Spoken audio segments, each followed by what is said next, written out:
마태복음 21장 12절에서 22절까지 말씀 같이 읽겠습니다. 예수께서 성전에 들어가사 성전 안에서 매매하는 모든 사람들을 내쫓으시며 돈 바꾸는 사람들의 상과 비둘기 파는 사람들의 의자를 둘러 엎으시고 그들에게 이르시되 기록된 바 내 집은 기도하는 집이라 일컬음을 받으리라 하였거늘 너희는 강도의 소굴을 만드는도다 하시니라. 맹인과 저는 자들이 성전에서 예수께 나오매 고쳐주시니 대제사장들과 서기관들이 예수께서 하시는 이상한 일과 또 성전에서 소리질러 호산나 다윗의 자손이여 하는 어린이들을 보고 노하여 예수께 말하되 그들이 하는 말을 듣느냐? 예수께서 이르시되 그렇다. 어린 나귀와 젖먹이들의 입에서 나오는 찬미를 온전하게 하셨나이다 함을 너희가 읽어본 일이 없느냐 하시고 그들을 떠나 성 밖으로 베다니에 가서 거기서 유하시니라. 이른 아침에 성으로 들어오실 때에 시장하신지라. 길가에서 한 무화과 나무를 보시고 거리로 가사 잎사귀밖에 아무것도 찾지 못하시고 나무에게 이르시되 이제부터 영원토록 내가 열매를 맺지 못하리라 하시니 무화과 나무가 곧 마른지라. 제자들이 보고 이상히 여겨 이르되 무화과 나무가 어찌하여 곧 말랐나이까? 예수께서 대답하여 이르시되 내가 진실로 너희에게 이르노니 만일 너희가 믿음이 있고 의심하지 아니하면 이 무화과 나무에게 된 이런 일만 할 뿐 아니라 이 산더러 들려 바다에 던져지라 하여도 될 것이요 너희가 기도할 때 무엇인지 믿고 구하는 것은 다 받으리라 하시니라. 아멘. 아멘. 21장부터 마지막 장까지 예수님의 마지막 일주일의 삶의 일주일, 이렇게 많은 장을 할애하면서 예수님 마지막 십자가를 지시는 그 사건을 이야기했습니다. 어제 아침 말씀에는 예루살렘에 입성하시는 모습, 만왕의 왕이신 예수님께서 나귀 새끼를 타고 들어가셨어요. 되게 초라한 모습이었어요. 막 황금 마차를 타고 들어가야 되는데 왜 그렇게 가시냐면 스가랴서가 예언한 말씀대로 예언을 성취하는, 그러니까 예수님은 이 땅에 오실 때 그리고 오셔서 생활한 모든 그리고 마지막 죽을 순간까지 다 기록된 말씀대로 신앙생활은 뭐냐면 하나님 말씀을 이루어 드리는 것입니다. 내 생각대로 사는 게 아니에요. 내가 하고 싶은 대로 하는 게 아니고 기록된 말씀대로 살아내는 게 신앙생활이에요. 여러분, 예수님이 나귀 새끼 타고 들어갈 이유가 뭐가 있겠어요? 사람들이 막 왕이 되달라고 환호하고 있는데, 그런데 스가랴서가 예언한 대로 그렇게 가신 거예요. 그러니까 내가 할 수 있고 내가 하고 싶고 그게 아니고 하나님 말씀에 뭐라고 기록되어 있는지 그 말씀을 이루는 것이 신앙생활입니다. 자, 오늘 말씀 보시면 이제 예루살렘에 들으셔서 제일 먼저 찾아가는 것이 성전이에요. 자, 읽어봐요. 12절 말씀이죠. 예수께서 성전에 들어가사 성전 안에서 매매하는 모든 사람들을 내쫓으시며 돈 바꾸는 사람들의 상과 비둘기 파는 사람들의 의자를 둘러 엎으셨다 그랬어요. 여기 말씀 보면 예수께서 성전에 들어가셨다. 저와 여러분은 이사를 가든지 대전을 떠났다 가면 제일 중요한 게 뭐냐면은 어느 교회를 섬겨야 될까? 이게 교회가 정해지지 않으면 믿는 저와 여러분들은 안정이 안 돼요. 안정이 안 됩니다. 나는 뭐 비싼 집만 살면 돼. 교회와 뭐 아무 상관없이 큰 믿음의 사람이 아니지. 믿음의 사람들은 제일 먼저 딱 거기 정착하면 내가 섬길 교회가 어딘지, 하나님 내게 어느 교회를 인도하는지 이거부터 찾는 거예요. 오늘 예수님 보세요. 예루살렘에 왜 들어갔어요? 왕이 되려고? 아니, 제일 먼저 성전에 들어가서 성전에 가보니까 장사꾼들의 소울이 됐네요. 예배하는 곳인데, 기도하는 집인데, 오늘 말씀 보셨죠? 매매하는 자들을 내쫓고 동전 바꾸는 자들을 상을 둘러부시고 비둘기 파는 사람 의자를 막 둘러부셨어요. 이게 무슨 말이냐면 지금 6월절이잖아요. 6월절. 곧 6월절이 다가오는데 이 3대 절기가 되면 흩어졌던 사람들이 다 예루살렘 모여들어요. 그리고 예루살렘에 6월절 지키러 올 때 예물을 가지고 왔어요. 재물들 이렇게 양이나 뭐 염소나 비둘기나. 그리고 성전세를 내려고 로마 화폐가 아닌 이로 바꾸어 했어요. 이렇게 막. 처음에는 저 성전 밖에서 했어요. 이렇게 막. 여러분 생각해봐요. 막 저 여리고에서 저 막 어디에서 이 양을 끌고 온다는 게 어렵잖아요. 그러니까 양을 끌고 오는 게 아니고 성전 밖에서 그렇게 파는 사람들의 걸 사서 들고 왔어요. 이렇게 해요. 근데 어느 때부터 성전 안으로 쑥 들어버렸네. 저 성전 밖에서 팔던 그것들이 쑥 들어왔어요. 왠가 봤더니 이 대제사장들과 장사꾼들이 탁 손잡고 성전 안에서 파는데 한 마리 팔 때마다 몇 프로 내게 달라고 그래. 이렇게. 그래서 대제사장들이 장사꾼들이 되어버렸어요. 그들과 손잡고 성전 안으로 들어와서 팔으라는 거예요. 그 밖에서 팔지 말고. 그래서 예수님 가보니까 성전 안이 장사꾼의 소굴이 됐어요. 막 양 한 마리 얼마 막 동전 받고 주고 또 가난한 자들은 비둘기 사서. 아, 예수님 화가 나셨어요. 막 둘러엎으셨어요. 다 몰아내셨어요. 잘 읽어봐야 되어 있죠. 13절이죠. 그들에게 이르시되 기록된 바 내 집은 기도하는 집이라 빨간 줄. 이사야서 56장 7절. 내 집은 기도하는 집이라 일컬음을 받으려 하였거늘 너희는 강도의 소굴을 만드는다. 빨간 줄. 예레미야 7장 11절. 기도하는 집인데 강도의 소굴을 만들었네요. 장사꾼의 소굴을 만들었네요. 혹 어떤 분들은 믿음이 약한 분들은 큰 교회 가서 장사하려고 나가면 있다고 그러더라고. 이렇게 막. 아니 그거는 그냥 부차적인 거고 그렇게 해서 또 와주시면 고맙지. 아이고 작은 교회 가면 장사가 되겠어? 큰 데 가야지. 어째 당신 생각이 이상하네요. 교회는 그런 곳이 아니에요. 본질을 놓치면 엉뚱한 데로 갑니다. 교회 본질은 기도하는 곳이에요. 예배 처소예요. 크든 작든 중요한 게 아니고 그 성전에 가서 예배 드리고 기도하는 것이 본질이에요. 본질을 떠나면 다 비본질로 가는 거예요. 장사꾼의 소굴을 만들었어요. 여러분 생각해봐요. 장사꾼들은 양이 몇 마리 팔릴까? 오늘은 동전 바꾼 사람 얼마나 모여들까? 여기만 관심이 있을 거잖아요. 성전 안에 들어왔는데 아무 관심이 없어. 또 이렇게 성전을 보니까 성전 밖에서 머무는 사람이 있고 성전 안에 들어와 예배드리는 사람이 있어요. 여러분 우리 교회들이 보면은 성전 밖에서 앉았다 가는 사람도 있어요. 그 커피 한 잔 마시고 가는 사람도 있어요. 그러지 마시고 꼭 올라와서 1분이라도 기도하고 가세요. 교회는 그런 곳이 아니에요. 당신 취미 활동하는 곳이 아니고 당신 컵 마시러 온 거 아니에요. 어떤 사람은 화장실 보러 와요. 뭐 누구든지 올 수 있지 뭐. 우리 할머니 보셨어요? 맨날 잠자러 와. 맨날 잠자러 와. 예배드리 올라오는 게 아니에요. 그럼 아무 상관이 없어. 성전은 기도하는 집입니다. 성전은 예배하는 곳이에요. 쑥 들으셔서 예배드리 기도하셔야 되는 거예요. 오늘 예수님 막 둘러엎으시고 어떻게 강도의 소굴을 만들었냐. 잘 읽어봐요. 14절이죠. 맹인과 저는 자들이 성전에서 예수께 나오매 고쳐주셨다. 그러니까 예수님께 나오기만 하면 인생은 역전됩니다. 예수님께 안 나와. 맨날 들이파도 바리새인과 대제사장들은 맨날 들이파도 맨날 꼬투리 잡아갖고 죽이려고 그래. 근데 예수님 나를 불쌍히 여겨주세요. 그리고 예수님 앞에 나오기만 하면 기적이 납니다. 오늘 써 있잖아요. 맹인과 저는 자들이 성전에서 예수께 나오매 고쳐주셨다 그랬어요. 잘 읽어봐요. 15절은 대제사장들과 서기관들이 빨간 줄을 종교 지도자들이요. 종교 지도자들. 백성들에게 내가 대제사장이야. 내가 서기관이야. 성경 박사들이에요.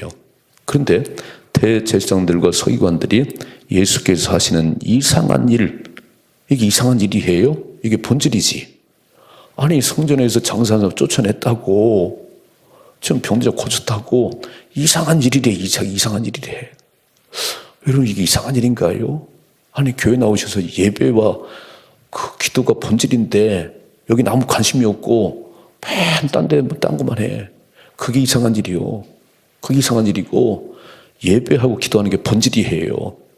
근데 대제사장과 서기관들의 눈에는 이 이상한 일이라는 거예요. 또 성전에서 소리질러 호산나 다윗의 자손이요 하는 어린이들을 보고 화가 났다네요. 이 화가 날 일이 따로 있지. 찬송이 끊어진 게, 기도가 멈춘 게 화가 날 일이지. 이렇게 장사하는 사람이 막 판을 치고 있는데 그럼 화가 날 일이 아니에요. 영적 소경들입니다. 영적 소경들이에요. 여러분, 오늘도 거룩한 주일인데 영안이 열리셔야 돼. 영적인 귀가 열리셔야 돼. 하나님의 음성을 들을 수 있어야 되고 하나님 뭘 좋아하는지를 분별할 줄 알아야지. 본질은 아무 상관이 없네. 이 집은 기도하는 집이고 예배하는 곳인데 거기에 목숨 걸어야 돼요. 다른 건 다 부차적인 거예요. 그런데 오늘 보니까 이 종교 지도자들이 대제사장과 서기관들이 막 예수가 어때 그따위 짓을 하는 거예요. 그리고 애들이 막 호산나 찬양하니까 화가 나 죽겠다는 거예요. 찬송을 안 하니까 화가 나지. 찬송은 화가 난다는 거예요. 자, 읽어봐요. 16절. 예수께 말하되 그들이 하는 말을 듣느냐? 예수께서 이르시되 그렇다. 어린 나귀와 젖먹이들의 입에서 나오는 찬미를 온전하게 하셨나이다 함을 너희가 읽어본 적이 없느냐? 이게 시편 8편 2절의 말씀이에요. 다 예수님은 기록된 말씀을 보는데 이 사람들은 성경을 매일 쓰는 사람들인데 이걸 몰라. 이걸 몰라. 그래서 17절이요. 그들을 떠나 빨간 줄. 여러분, 영적인 소경들과 몇 마디 말해보고 안 되면요, 말 그만하세요. 논쟁해봐야 안 통하는 거예요. 왜 그 사람들이 붙어있지요? 영적 소경들하고 붙어있으면 나도 소경되는 거예요. 예수님은 예루살렘에 입성했다가 떠나셨어요. 자, 다시 한번 17절이요. 그들을 떠나 성 밖으로 베다니에 가서 예루살렘에서 머무르셔야 되는데 이런 영적 소경의 판을 친 이곳에 있을 수가 없어요. 그래서 베다니 나가서 거기서 잠 주무시고 다음 날이면 다시 여러분 들어오셔야 돼요. 저는 첫째로 성전은 기도하는 집이에요. 성전은 예배 처소예요. 오늘 거룩한 주일 주님 앞에 나올 때 다른 비본질에 너무 매이지 말아요. 예배드리고 기도하는 것이 본질이에요. 여기에 충실해야 은혜가 임합니다. 여기에 관심이 없으면 영적 소경이 돼버려요. 내가 목사요. 내가 교사요.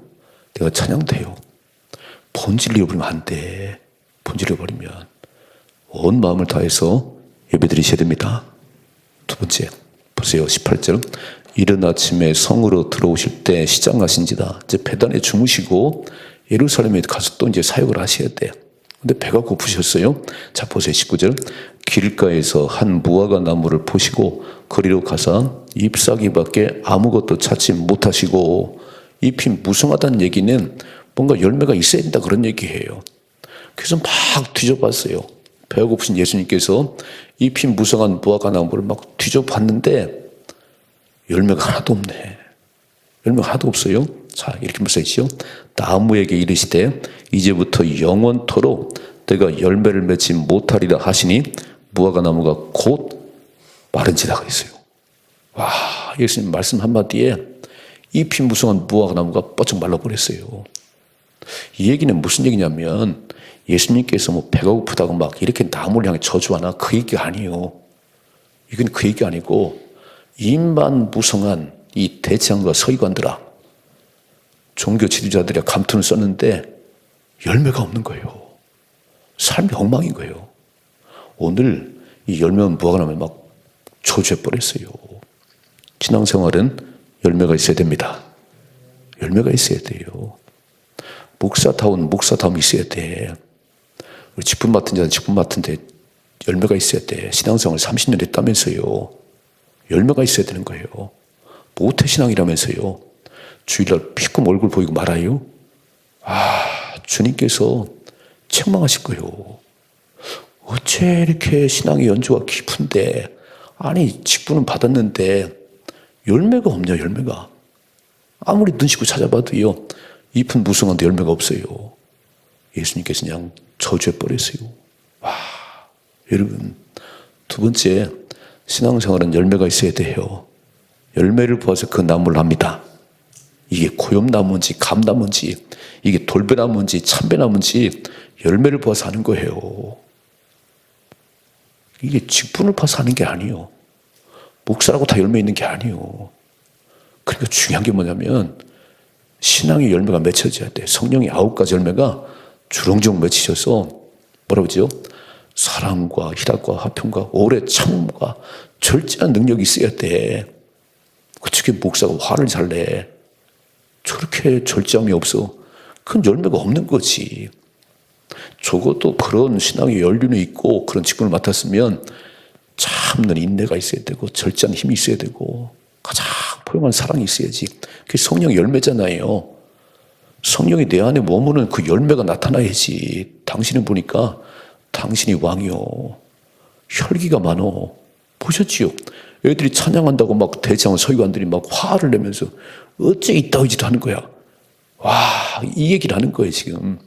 이 무화과나무 비유를 통해서 저렇게 대장 서기관들이 성전을 장사꾼의 소굴로 만들고 맨날 돈 벌 궁리만 하고 지금 막 호산나 찬양하는데 화를 내고 이 완전 영적 소경 아니에요? 그 얘기 하시는 거예요. 무화과나무 무슨 죄가 있겠어요? 아, 이런 나무가 뭔 죄가 있겠어? 말씀 한마디에 뻗쩍 말라버렸어요. 저주받는다 그런 얘기예요. 열매가 있어야 됩니다. 열매가 있어야 돼. 삶의 열매가 있어야 돼. 읽어봐요. 20절이죠. 제자들이 보고 이상히 여기 이르되 무화과 나무가 어찌하여 말랐나이까. 너무 신기한 거예요. 저들 보니까 예수님 말씀 한마디에 아니 멀쩡한 나무가 말라버렸네요. 깜짝 놀라가지고 어째 이런 일이에요? 이렇게 말씀하시네요. 21절이요. 예수께서 대답하여 이르시되 내가 진실로 너에게 이르노니 만일 너희가 믿음이 있고 빨간 줄을 그러니까 믿음이 있어야 돼. 믿음이 없이는 하나님 기쁘시게 못합니다.